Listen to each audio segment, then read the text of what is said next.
Hola camaradas y bienvenidos a un vídeo más de historia de Warhammer 40.000. Hoy tenemos a uno de los capítulos más queridos por los jugadores de Warhammer 40.000 y creo que también de los más odiados, menos que los ultramarines, los lobos espaciales. Así que sin más, vamos a empezar en cómo se crearon y de dónde vienen los lobos espaciales.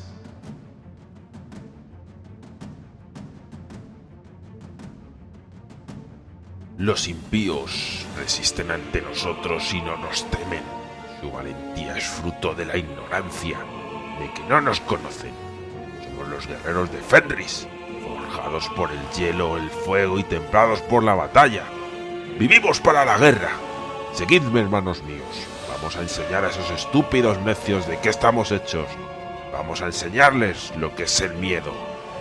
Ulrich el Matador, momentos antes de la purificación del templo de Don Precioso.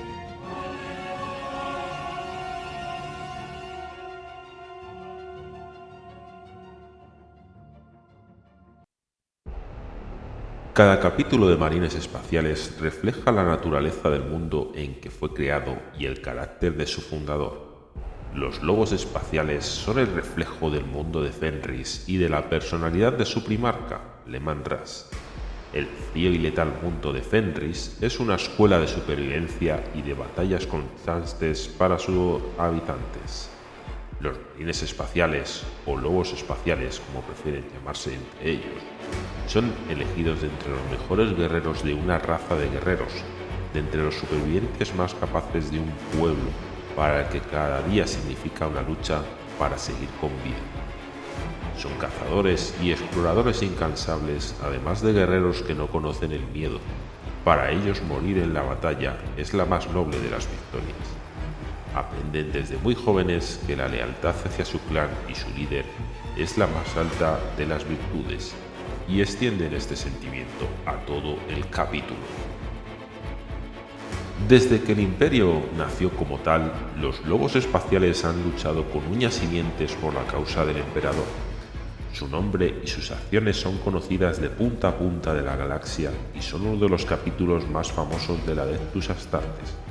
Los lobos espaciales, tan tercos como feroces, son expertos en el combate cuerpo a cuerpo y sus guerreros compiten sanamente por la gloria sobre el campo de batalla. Los lobos espaciales viven para luchar y la muerte no les causa el mínimo temor. Cuenta la leyenda que Leman Russ estaba en el planeta de Fenris y el emperador detectó esa presencia. Así que bajó al planeta Fenris y aquí cuenta la historia de boca en boca cómo logró unir el emperador a Leman Russ a su causa, y ahora mismo os voy a relatar. Cada víspera del eterno invierno, en los salones del Colmillo, la fortaleza monasterio de los lobos espaciales, los sacerdotes rúnicos rememoran con gran detalle la saga de Leman Russ. Cada uno de los lobos espaciales conoce el mito de memoria y la leyenda se transmite de solemne sacerdote al ingenuo aprendiz con la mayor de las reverencias.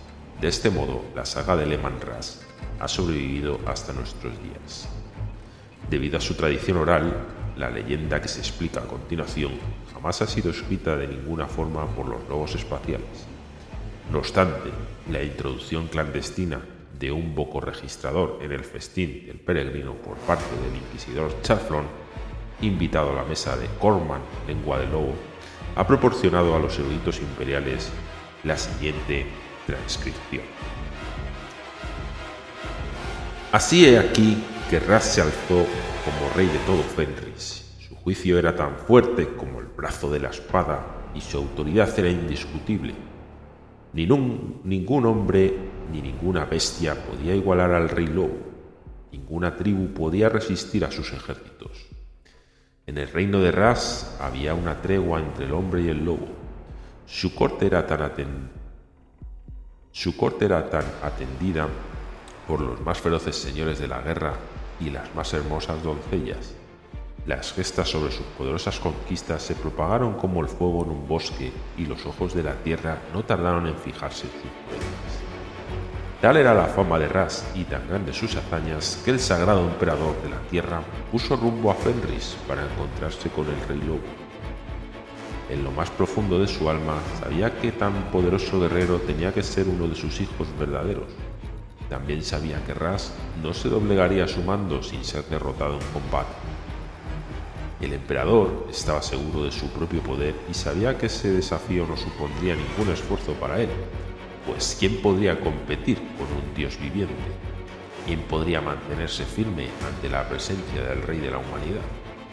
Así fue como las grandes naves voladoras del emperador viajaron al centro del mar de las estrellas y aterrizaron sobre la fría superficie de Fenris, pocos años después de la ascensión al trono de Ras. El emperador, cubierto con una túnica larga y sencilla, entró en la corte del rey Leman Ras. Llegó a través de la boca de una caverna bostezante en el sur de Fenris. Su aura divina estaba oculta a los ojos curiosos de la corte del rey, y su increíble energía psíquica se disimulaba con runas de disfraz y de confusión. Llevaba la mitad de su cara cubierta por las sombras de su capucha, y en las manos sostenía el bastón de roble del peregrino. Pero para el ojo atento y agudo, su naturaleza era clara, pues los grandes lobos de Fenris se apartaban para dejar paso a aquel extraño. Leman Ras estaba repantingado en su trono de roble, con una jarra de moneda de hidromiel en una mano y la pata asada de un oso en la otra. Freki y Geri, dos hermanos lobos, estaban enroscados sobre sus pies desnudos y un gran charco de sangre relucía a la luz de las antorchas en la base del trono. La corte había estado cazando y no se tomó muy bien la interrupción de su festín. El peregrino se acercó al nudoso trono de madera y a su gigantesco ocupante, y se quedó plantado mirando fijamente a Ras, que presidía el banquete. La corte quedó en silencio cuando el gruñido del rey lobo hizo retumbar los muros con el eco. Freki reaccionó enseñando sus dientes. Geri, viejo más allá de lo imaginable, demostróse más sabio que su hermano, pues el extraño respondía a la mirada de su amo sin pestañear. Fue entonces cuando el extraño propuso su desafío. Sería el rey quien decidiría la naturaleza de este. Si vencía, el extraño no pedía nada salvo que se le permitiese beber a la derecha de Ras durante el banquete. Los gritos de casa del rey resonaron contra los escudos colgados del techo y todos los presentes compartieron su risa ante tan peregrina sugerencia. Ras le dijo al peregrino que si no lograba vencer, debería servir a las órdenes del rey por un año, y el extranjero aceptó sombríamente. El rey lobo no quería estropear un buen banquete, así que su primer desafío fue una competición de comida. La comida fue servida en grandes escudos de latón. Indudablemente, el extraño comió bien, pues consumió sin pausa varias veces más que los guerreros más corpulentos. Pero cuando levantó la mirada de su bandeja, Ras estaba acabando con su tercer Auroch.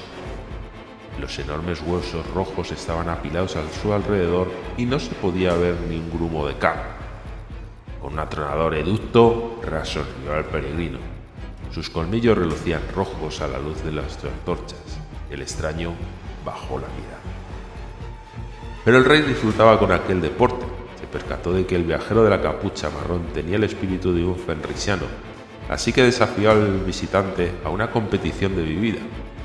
El segundo concurso empezó con el estentoreo suplido de un cuervo. Pero cuando el peregrino iba por el sexto barril de potente hidromiel fenrisiano, ya no quedaba nada por beber. El rey lobo había acabado con la bebida de todo el festín. Había consumido suficiente bebida como para ahogar a una gran compañía entera. Un destello de rabia apareció en el ojo del peregrino. Si no le daban la oportunidad, ¿cómo podría aprobar su valía? Si todo lo que le ofrecían era burlas y carcajadas de desprecio, ¿cómo podía abrazar a aquel guerrero tan pegado a su hidromiel como a su hijo perdido? Decepcionado, el peregrino llamó a Leman Ras borracho y glotón, y afirmó que lo único que sabía hacer era llenarse la panza y jactarse de su falsa grandeza. Entonces la corte quedó en silencio. Y nadie se atrevió siquiera a respirar mientras el rey lobo se erguía hasta su máxima altura.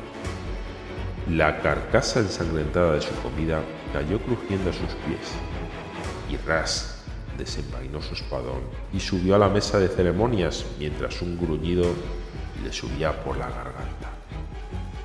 El rey lobo consideró tranquilamente las consecuencias de su último desafío y su corte dio un paso atrás como un solo hombre para dejarle despacio. El tiempo pareció detenerse cuando el emperador de la humanidad se despojó de su túnica. La capucha cayó de su cara y se reveló su auténtica forma. Con una altura mayor que la de cualquier hombre presente, bañado en luz y envuelto en una barroca armadura dorada, el dios emperador subió a la mesa.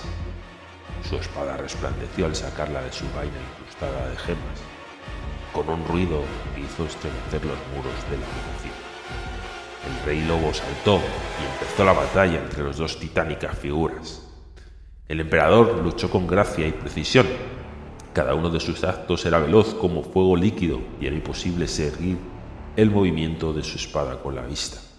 El rey lobo atacó con la fuerza de la pura rabia templada, tan solo por los años de supervivencia gracias a su destreza e ingenio.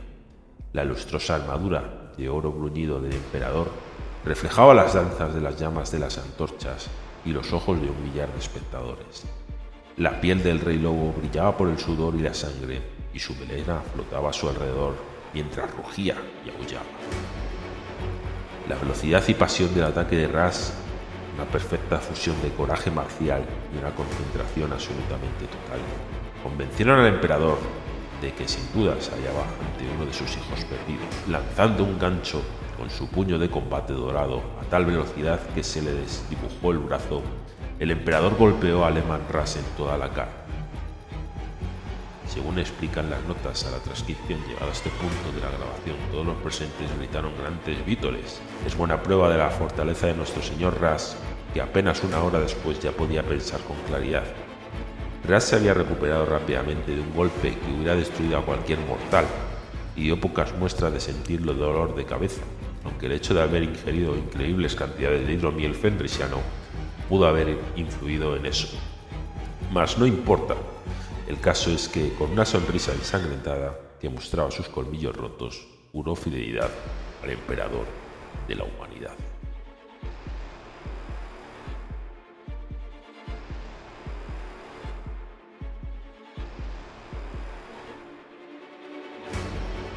A continuación, contamos cómo es el planeta Fenris, y de ahí comprenderéis la naturaleza de los lobos espaciales.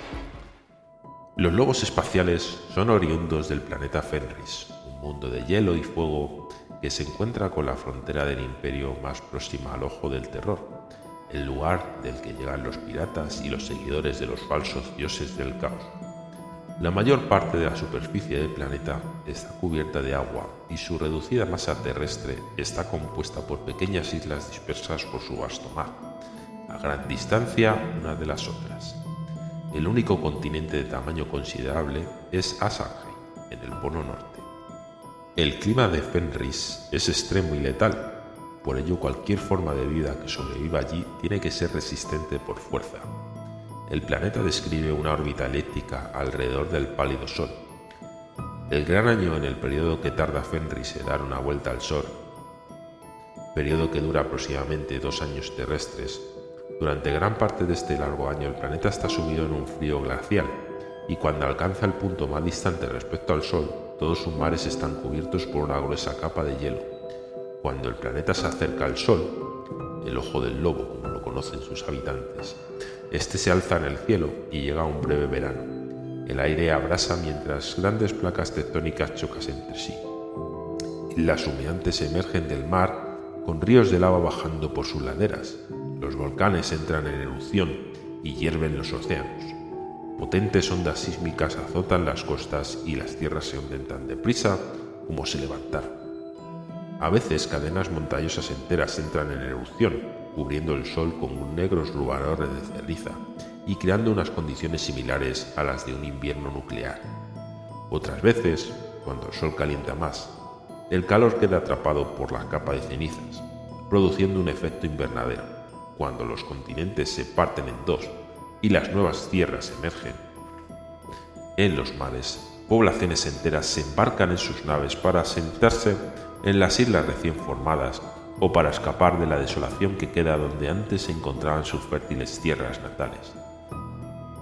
Esta constante migración trae como consecuencia un perpetuo estado de guerra entre tribus que tratan de apoderarse de las posesiones de otras y de establecer su supremacía en las tierras recién creadas. Los krakens y los dragones marinos acechan en las profundidades, saliendo a la superficie para cazar a los imprudentes. El pez destripador, con dientes afilados como cuchillas capaces de destrozar la carne de un cuerpo humano en segundos, nada cerca de la superficie. De las cálidas cavernas de las islas emergen los poderosos dragones para bañarse en las aguas templadas. En las frías tierras del norte, las manadas de lobos fenrisianos cazan entre las apiñadas manadas de alces y caribús.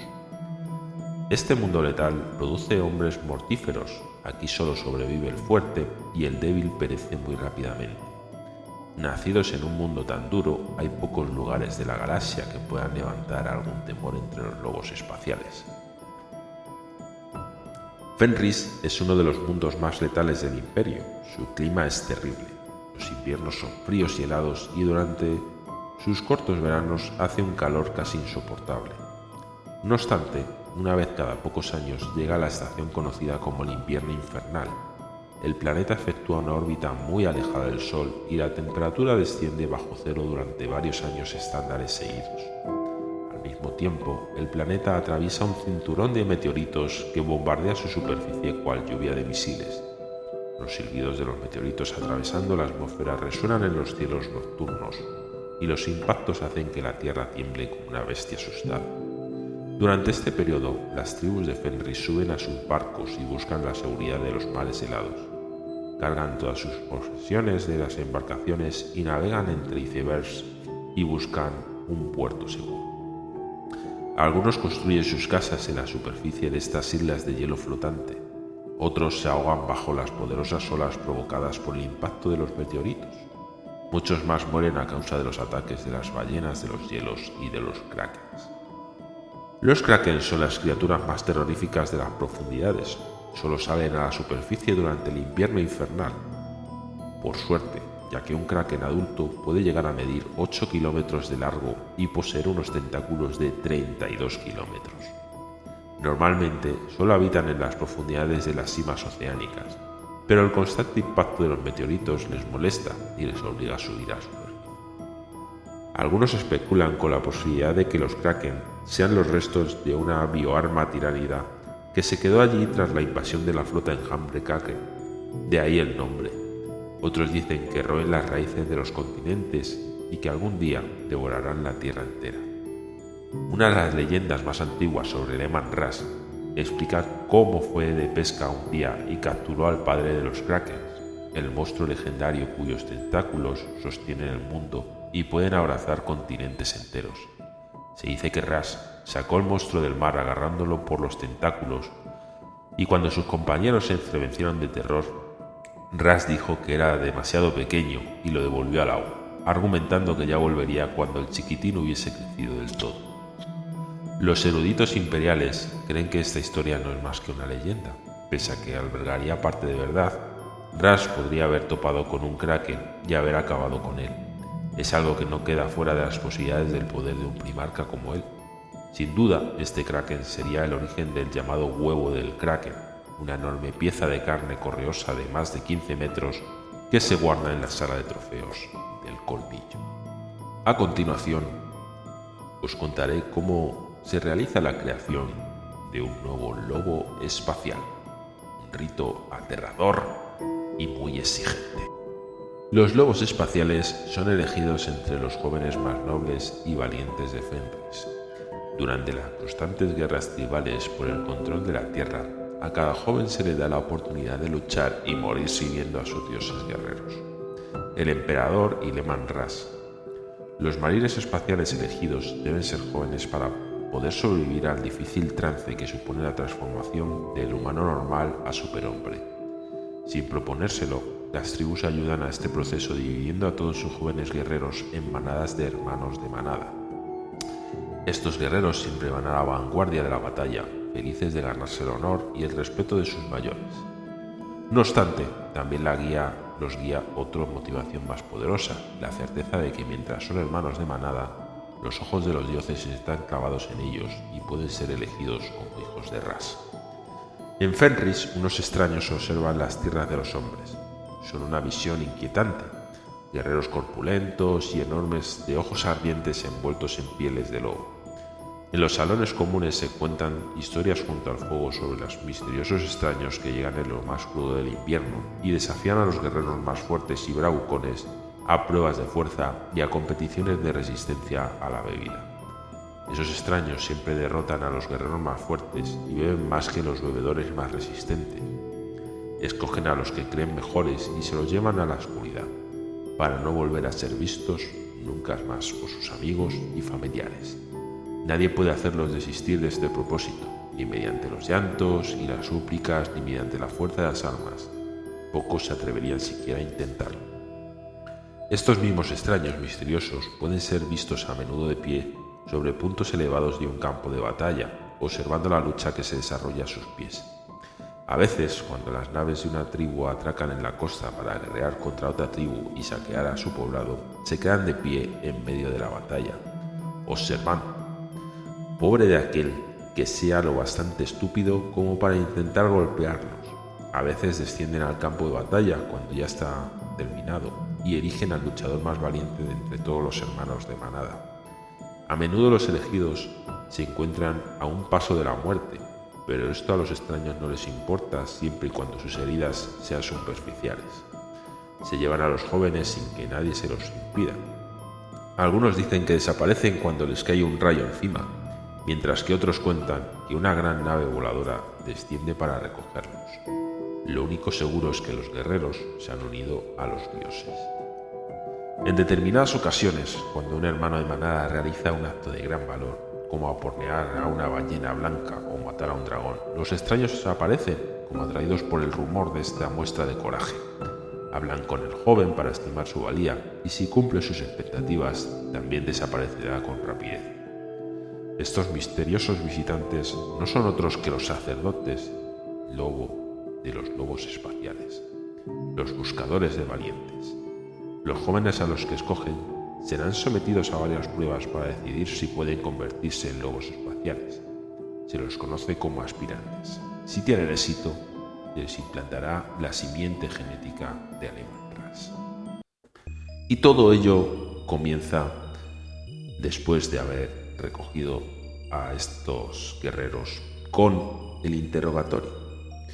Así, al día siguiente, a su encuentro con el sacerdote lobo, el aspirante despierta en los salones del Colmillo, la titánica ciudadela de los lobos espaciales, localizada en el centro del continente septentrional de Asaj, la única masa de tierra geológicamente estable del planeta. Despierta ante las multitudinarias filas de los lobos espaciales y al sacerdote lobo que lo trajo no se le ve por ninguna parte. Los guerreros reunidos preguntan al aspirante por qué cree que merece unirse a los elegidos del emperador, y el aspirante debe dar una respuesta correcta a esta primera prueba, lo más amable de todas. Si es lo suficientemente orgulloso y su comportamiento es noble, los lobos espaciales seguirán haciéndole más y más preguntas. Si el candidato vacila ante las abigarradas filas de los gigantesos lobos espaciales, habrá fallado la prueba y será llevado a las profundidades de la montaña, donde se lo destinará al lugar que le corresponde entre los siervos del capítulo. Después de ver el interior del colmillo, nunca podrá volver a ver a los suyos. El interrogatorio se vuelve cada vez más rudo hasta que llega al punto del insulto y se espera que el aspirante responda al desafío dando todo lo que tiene de sí. De nuevo, si no lo consigue, habrá fallado. No obstante, si responde adecuadamente, será llevado a una fría cámara desnuda donde meditará sobre su destino. Los lobos espaciales reunidos mientras tanto discutirán sobre el aspirante. Si lo consideran merecedor de esa oportunidad, le permitirán intentar convertirse en un hombre miembro de los lobos espaciales. Si no, será un siervo. Solo un aspirante de cada 10 tiene la oportunidad de convertirse en un hijo de Ras. A continuación viene el festín del Morkai. Si el aspirante es elegido, se le lleva a una habitación oscura y se le tiende sobre un altar manchado de sangre. El sacerdote lobo vuelve y procede a operar al joven para implantarle la simiente genética y los órganos adicionales necesarios para convertirlo en un marín espacial. Cuando el aspirante despierta, se vuelve a encontrar en el gran salón y se le da la bienvenida con aplausos y un gran rugido, y se le sienta a la mesa del banquete. Se le dice que tiene que comerse un alce entero y beber un tonel de cerveza entero, igual que hizo Ras una vez. El aspirante no tiene otra opción que comer y beber sin parar. Le sirven plato tras plato de carne humeante y le ponen tanque tras tanque de cerveza espumosa en los labios. No puede parar de comer porque sus hermanos no le dan respiro. En algún momento, el joven aspirante acaba desvaneciéndose, ebrio de fuerte cerveza y empachado de carne de venado, con el estómago a punto de reventar. Su último recuerdo suele ser cómo le acuesta en una cama mullida. Y realmente esto es el paraíso del guerrero, piensa. Después viene el éxodo de Morkai.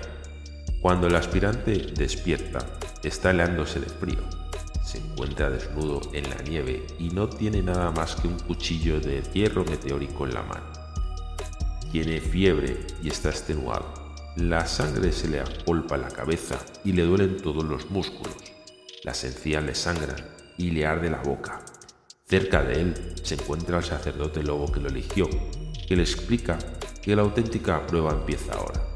Para demostrarse a sí mismo que es merecedor de convertirse en lobo espacial, debe volver a la fortaleza del colmillo y conseguir entrar en ella. En este momento se encuentra en la otra punta del continente, a 1000 kilómetros de casa. El sacerdote lobo desaparece y el aspirante debe valerse realmente por sí mismo. Aunque el aspirante no lo sabe, el festín tenía un propósito y la simiente genética está empezando a actuar sobre su cuerpo, avanzando por sus entrañas y reestructurándolo internamente.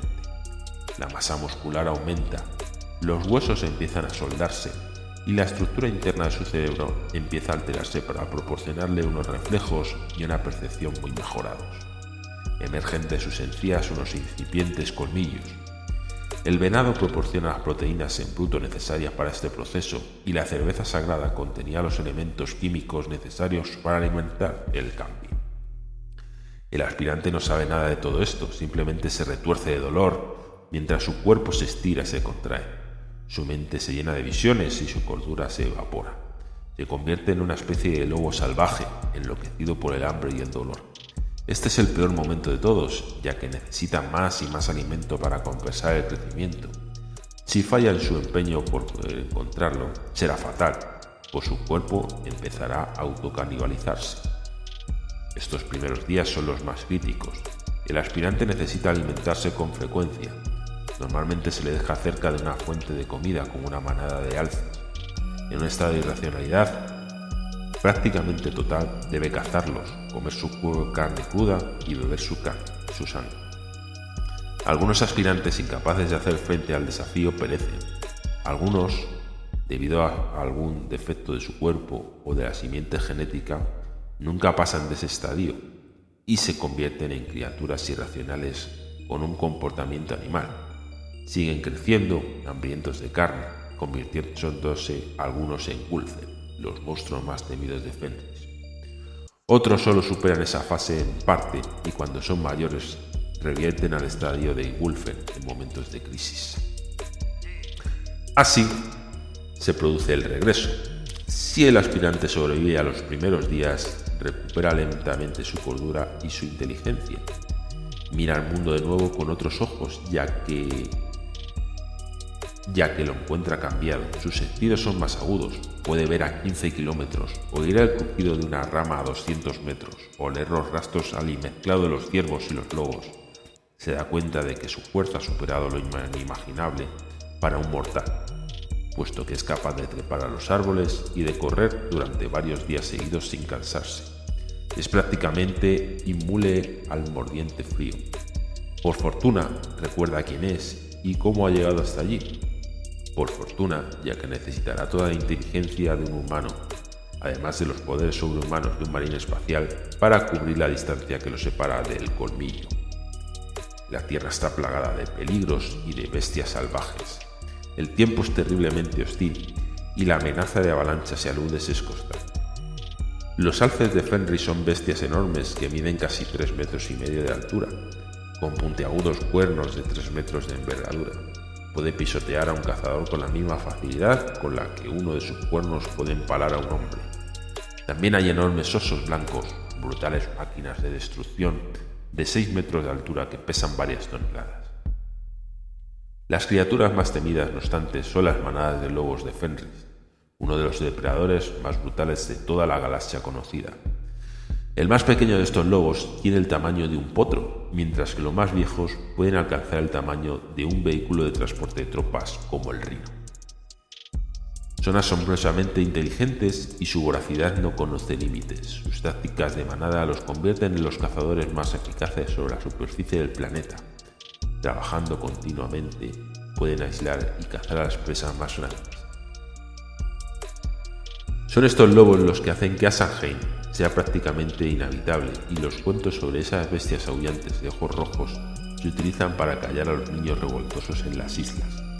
Dice la leyenda que en los tiempos antiguos la humanidad vivía en Asanheim débil y en decadencia. Cuando Ras vio esto, le pareció tan repugnante que, preso de la furia, soltó a sus 2 lobos que persiguieron a los hombres hasta expulsarlo de su hogar ancestral. Solo cuando sus congéneres pudiesen echar a los lobos de su tierra, serían lo bastante dignos como para regresar. Para combatir el frío, los aspirantes confeccionan sus propias ropas con las pieles de sus presas y atan sus cuchillos ceremoniales en el extremo de la rama para fabricársela. Entonces empiezan a cruzar el continente, atravesando bosques plagados de lobos y llanuras rígidas. Lentamente la tierra empieza a elevarse y el colmillo aparece ante sus ojos, visible a cientos de kilómetros de distancia. Para alcanzar su destino, el aspirante deberá trepar por acantilados y atravesar glaciares. En las montañas encontrará dragones y águilas de sangre. La comida escaseará. Muchos aspirantes mueren en este último peregrinaje. Aquellos pocos que sobreviven llegan a alguna de las muchas puertas del colmillo, y allí, en el corazón del continente septentrional, donde las montañas se encuentran con el hielo del polo, contemplan el colmillo en todo su esplendor. En la puerta, los guerreros se reúnen para felicitar al aspirante, y esta vez, en sus aplausos no hay asomo de ironía. Le dan la bienvenida como hermano de manada. El gran lobo le presta juramento de fidelidad y le invitan al nuevo festín. Después de esto, empieza el auténtico entrenamiento. Se implantarán nuevos órganos que cambiarán su cuerpo más todavía, pero desde el momento en que alcanza las puertas de Fenris, ya son lobos espaciales. A continuación, os comento un poco sobre el colmillo. El colmillo es la famosa ciudadela de los lobos espaciales. Es una gran torre que se eleva por encima de la atmósfera de Fenris. Las laderas de esta enorme montaña artificial cubren cientos de kilómetros y la propia fortaleza del colmillo tiene una altura de 40 kilómetros, una enorme daga que perfora el cielo de Fenris y sobresale de la atmósfera del planeta. Es una de las ciudadelas más impresionantes del Imperio, dejando aparte el mundo fortificado de la Tierra. La ciudadela está fortificada con un resistente recubrimiento blindado y está protegido por escudos de vacío más potentes que los de cualquier nave espacial. Las grandes plataformas de artillería apuntan sus láseres de defensa hacia los distantes estrellas. Una enorme taladradora geotérmica perfora la montaña hacia abajo y proporciona la energía que alimenta las armas y los talleres del capitán. La cima de la montaña está coronada por un espacio puerto, lo bastante grande como para reparar y reequipar a varias flotas espaciales enteras al mismo tiempo. Miles de kilómetros de pasillos atraviesan la oscura tierra, donde los sacerdotes de hierro y sus siervos forjan armas con el fuego procedente del corazón fundido del planeta.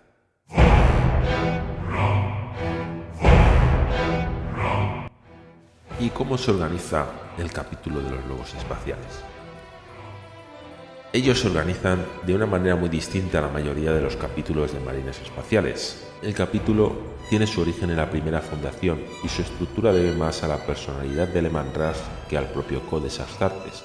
Además, refleja la organización social y los estilos de lucha preferidos de los nativos fenrisianos. El capítulo de los lobos espaciales se compone de una docena de grandes compañías, todas las cuales juran fidelidad al comandante del capítulo, el Gran Lobo. Las grandes compañías de los lobos espaciales son bastante más grandes que las compañías de otros capítulos de los marines espaciales y son mucho más autosuficientes.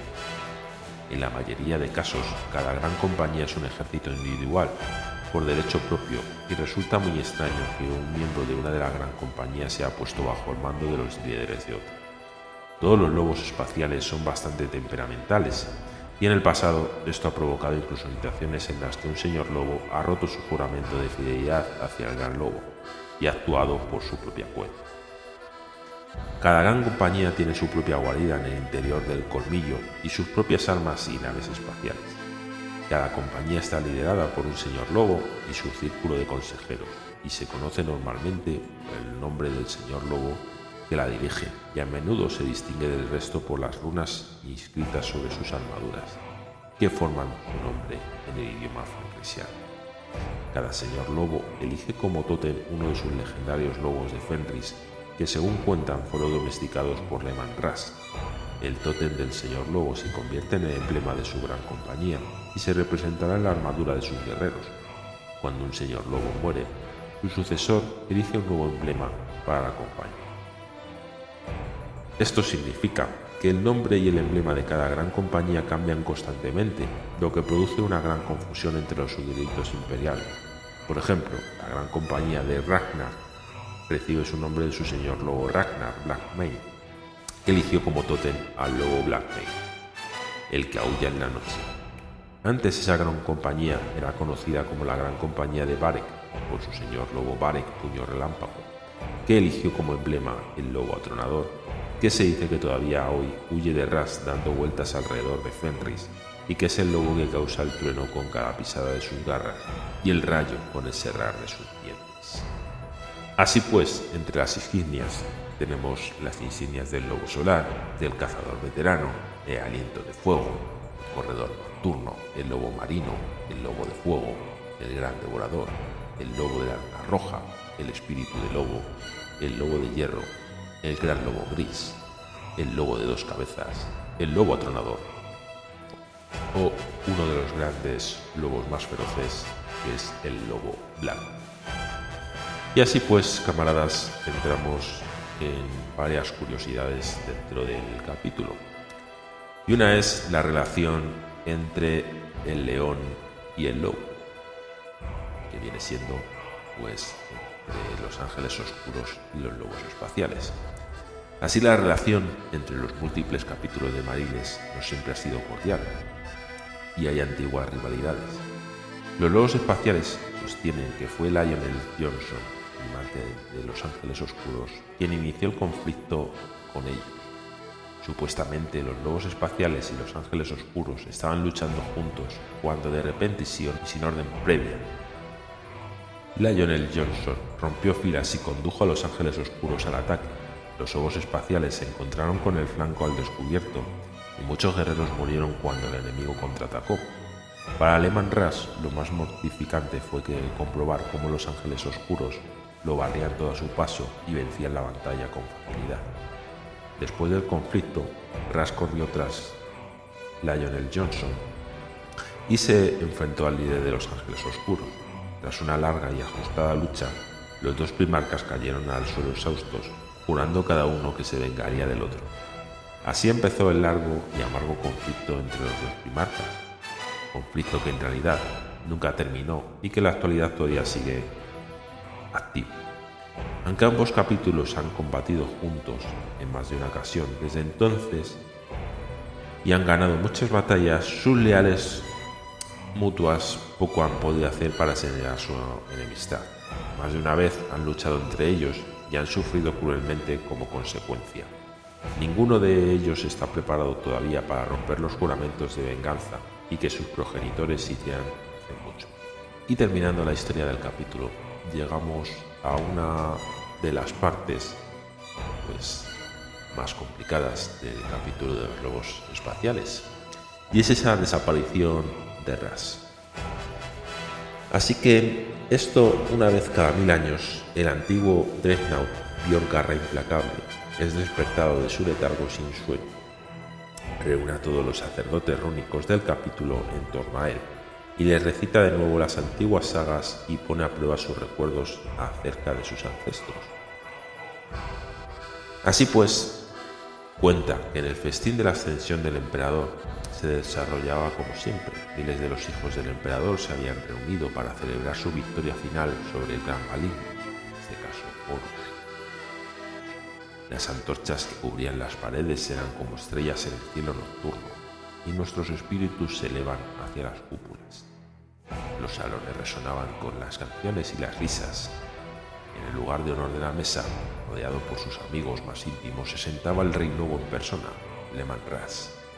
El gran primarca se subió una vez más a la mesa de ceremonias de roble, la misma en la que libró una desesperada y titánica lucha por su vida y por su honor siglos atrás contra el emperador.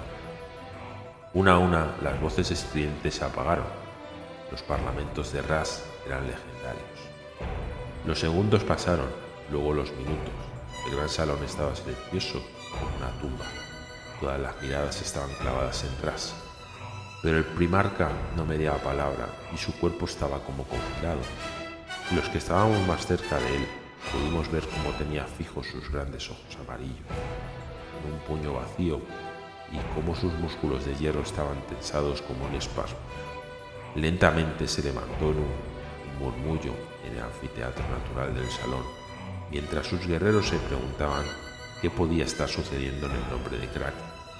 ¿Se trataría de alguna broma? ¿Acaso nuestro carismático rey iba a rugir con una risotada atronadora para pedir de repente más cerveza? ¿Se trataba de algún tipo de desafío? ¿O tal vez de algo peor? No podíamos decirlo ni nos atrevíamos a preguntar, y de repente Ras cayó pesadamente sobre sus rodillas, produciendo un sonoro crujido que resonó en el salón antes de que hiciese de nuevo el silencio. Se giró hacia sus seguidores más fieles y con una voz que nadie más pudo oír, ni consiguiera yo, les dio instrucciones. Con la cara marcada por la pena, se dirigió a la multitud y sus palabras graves se hundieron profundamente en el alma de cada uno de los lobos espaciales. Todos a una, Ras y su séquito dieron media vuelta y salieron a toda prisa del gran salón. Solo yo, el más joven de los favoritos del primarca, fui dejado atrás. Cada año disponíamos su puesto en el festín, cada año su cuerno era llenado de bebida por si volvía. Pasaron 7 largos y dolorosos años, y Ras no volvió a su hogar con nosotros. Fue un tiempo triste, y muchos dicen que el peor invierno infernal de todos los tiempos rugía en el exterior de las murallas de los salones de la noche, en que los señores lobo tomaron su decisión. Si Ras no volvía a nosotros, nosotros iríamos en su busca. Elegido como gran lobo, conduje a los lobos espaciales a la búsqueda de nuestro progenitor, y así empezó la primera de las grandes cacerías. Las compañías de los lobos espaciales subieron a sus naves y partieron en distintas direcciones hacia el mar de las estrellas. La leyenda de las batallas que libramos y los mundos que descubrimos es larga, demasiado larga salvo para la víspera de un eterno invierno. Pero finalmente nuestra búsqueda fue en vano y no tuvimos más que cuentos y profecías vacías. Así terminó con tristeza la primera gran cacería. No son reconocidos los casos en los que el espíritu de Ras otorga a un sacerdote rónico una visión y habla directamente con su mente. Sus palabras son las palabras del propio Ras. Es entonces cuando empieza una nueva gran cacería.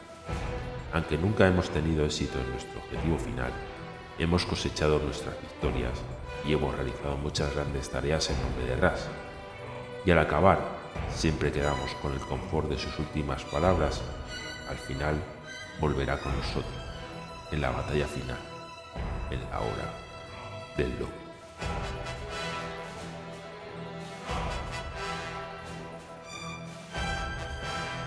Así pues, camaradas, terminamos aquí esta historia de cómo se formaron los lobos espaciales, quién es su primarca, cómo se organizan.